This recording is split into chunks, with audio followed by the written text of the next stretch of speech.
So if you're one of the producers that's recently been accepted by a library, you might be wondering whether or not you really should be trusting them and throwing over a good number of tracks into their catalog. I recently got an email from a producer who got accepted to a catalog in a company that I obviously know. And he was asking me, hey, I got accepted. I feel good about that. But also, you know anything about them? Should I really work with them? Do you think they're going to be able to deliver placements for me? Thumbs up, thumbs down, Jesse. What do you think? Should I do this? And I've received this email or this type of email throughout the many years I've been here on YouTube. So I figured I might as well make a dedicated video, because if you watching this might email me in the future and say, hey, I just got accepted by a library. Should I work with them? This video will hopefully more thoroughly explain what is maybe hard for me to do in writing.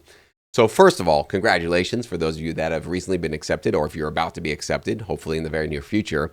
It always feels good to be acknowledged and recognized and validated for supplying high quality music to a production music library. That definitely gives you some hope and some feeling of motivation that you do have maybe what it takes to thrive and succeed in this business. However, when it comes down to me giving you specific thumbs up, thumbs down, work with this company, don't work with this company, I find myself in a little bit of a delicate, tricky situation, because if I'm not signed up as your personal manager or your representation, which, spoiler alert, I'm not ever, and I don't want to get into that business, so please don't ask. I'm not going to represent any of you guys or manage anybody's career. It's just not interesting to me. I don't want to become a production music library. I certainly don't want to become a manager. It's just not what I want to do, okay?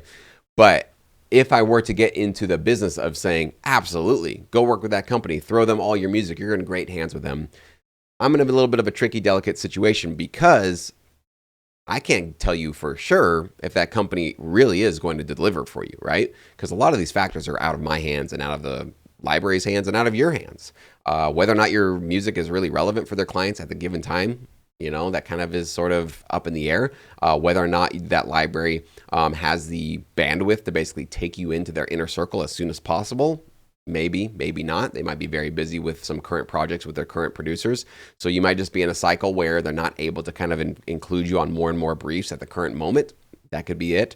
And there's a million other variables, basically, that could be getting in the way of you doing great with a particular company. Now, when I recommend you guys companies through our Sync Edge program or through our Sync Connect Zoom calls, these are obviously the top tier companies, the top rated companies based on their length of reputation, their length of time in the business of this industry, their reputation and how well they have basically been a respected player in our industry, and also some direct knowledge and insights that I've gotten from many of our members and producers in our communities who have privately emailed me and let me know about some of the companies they've worked with and how well they have performed for them. Many of you have maybe watched some of our successful stories here on the channel of producers that are doing great and turning this into full-time income for themselves. And yes, for many of them, not all of them, but for many of them, I am aware of who they're working with. And so that obviously adds into my sort of research process of figuring out, all right, who are the good players here? Who are the ones that are really working? With all that being said, even though, let's say, Library A is doing great for, this producer who I featured on my channel, that doesn't give you any guarantee that they're going to do great for you. So the best that I can do for all of you guys is to basically point you in the direction of what I feel are the highest legitimate, usually boutique, smaller companies, maybe you have a couple of people running them, at the most 10 people, that have really strong relationships with TV and film clients. And they have a track record of securing recent placements and putting out, releasing, distributing recent production music. Those are the sort of the keys, the signs of health that I need to see before I'm ever going to recommend anything to you guys, okay? So first of all, that's the best that I can do. I cannot tell you for sure this company's going to deliver for you. You're absolutely going to get placements. They're absolutely going to respond to all your emails instantly. I wish I could, guys. I wish I had magic buttons here on my keyboard and I could control other people and have them deliver high quality results for each and every one of you. If I could do that, if I had that button, you guys know I'd be sleeping on that button. I'd be basically resting my finger on it every day, all day. But because that's just not a reality, I have to just be careful and cautious about telling you to, yes, absolutely jump into that company.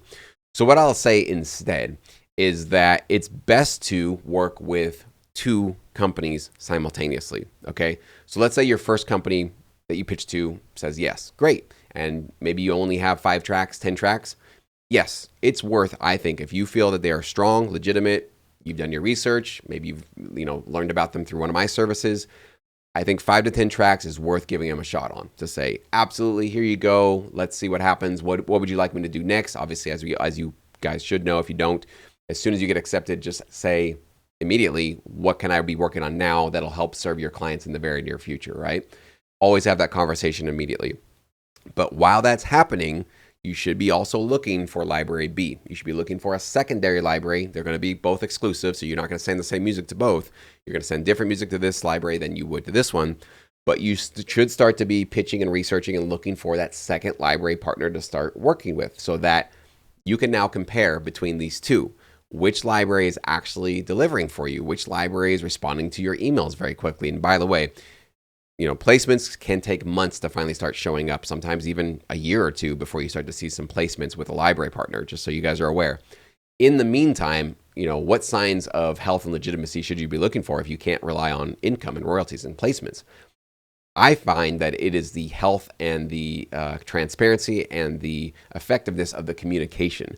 If you're emailing a library and it's taking them a month to get back to you, probably not going to be the best library fit for you for the rest of your career, just being honest, because they're not making time for you. They're not treating you as a priority. You're not giving that sort of like professional client-facing customer service and sort of business partner service that you do need in this business if this is going to be a full-time endeavor for you, okay? So how do you, measure or evaluate or judge any particular library you're working on?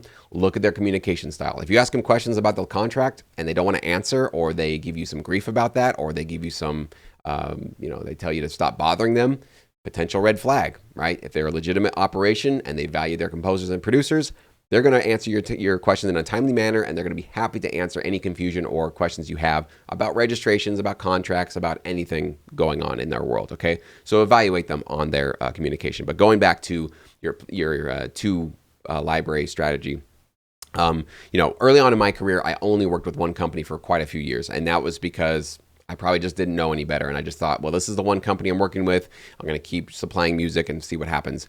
It wasn't until I branched out and started working with a second company that I actually knew and had any sort of an insight as an determination of whether or not I was actually getting great results or not. Because I was getting some placements for sure with the first library, nowhere near full-time income, but definitely seeing some growth. But it wasn't until I got into my second library where I saw things really take off. And I thought, oh, so all this time I had nothing to compare my results to, so I assumed that I was on the right track because I was making some placements and going forward.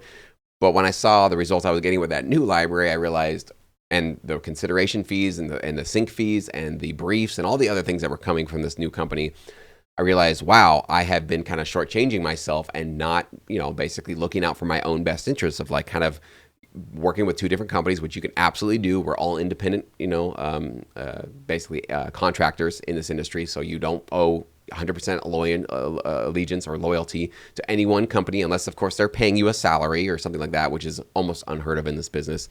But if you're just signing independent contract, here's your 10 tracks for the album. Thank you for the fees. Here's our contract. All you're on the line for is that music that you sent to them, okay? So they don't own you. It's not like the record labels where they own the next 7 albums of your life. That's not what's happening here. You're an independent contractor. But definitely make sure that I would say you work with 2 companies. I would say potentially 3, but for most of you, that might be pushing it because most of you have full-time jobs. You've got other obligations. And I'll just be honest, I think it's probably not very possible to adequately serve the needs of 3 libraries simultaneously. The only exception to that would be is if the third company is not necessarily a library, but more of like an ad placement company where they really more focus on trailers or on ads or really more custom bespoke music, which we recommend some of those in Sync Edge. Those are the type of companies where they're probably not going to be asking for new music from you every single week, right? It might be a thing where once a month, maybe once every couple of months, they email you and say, hey, Joe, hey, Jane, we got an opportunity to pitch this music for this commercial. You want in, here's a sync fee, here's the assets that you have to score to, and it's due by Friday at 5. And that kind of a thing is really great to have in your back pocket as a sort of third, maybe even a fourth company where you have a couple of these other partners that you can basically every so often tap into these custom briefs. Because, if you land a custom brief, sync fees can be amazing. They can really, really be a boost to your income, of course. But even if you don't get the track accepted, chances are you're going to be able to take that track right back to yourself because it didn't get accepted, right? And you can probably pitch it to one of your other library partners that you're working with. So you can use it as motivation to amp up and beef up your productivity and get another track or a couple of tracks done. And even worst case scenario, you don't get the gig, which happens more often than not, just being honest. You've now got new music that you can feed to the other one. So I think just being careful about how you proceed in this industry really is going to come down to probably not getting too married to any one company. So that would be the big theme and summary of today's video and the advice that I want to impart upon you. If you have any other questions about working with any particular company or working with two companies or any sort of strategy related questions about working with production music libraries for TV and film, post it down below. I'll be happy to answer. For all of you guys that are watching this video maybe months or years down the road, go ahead and scroll down through those comments because maybe your question has already been answered in the comment section. So thank you guys so much and I appreciate your time.